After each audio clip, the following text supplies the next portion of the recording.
এ নাও তোমার চা। এই অর্পিতা শোনো না, বলছি না আজ গরমে না একদম চা খেতে ভালো লাগছে না, একটু কোল্ড কফি বানিয়ে দাও না খাই। ঠিক আছে, আমি এক্ষুনি বানিয়ে দিচ্ছি।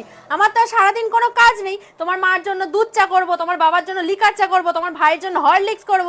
প্রত্যেকদিন সবার আলাদা আলাদা পছন্দের জিনিস আমি করে যাব। আমাকে তো এই বাড়ির চাকরানি বানিয়ে রেখে দিয়েছো। এই অর্পিতা, আজকে তো রবিবার, চলো না কোথা থেকে ঘুরে আসি। আমি তো প্রচুর ঘুরি, কখনো রান্নাঘরে, কখনো ছাদে, কখনো বাথরুমে। সারাদিন পরিষ্কার করতে করতে আমি প্রচুর ঘুরে ফেলি। ব্যাস, আমি আর ঘুরতে চাই না।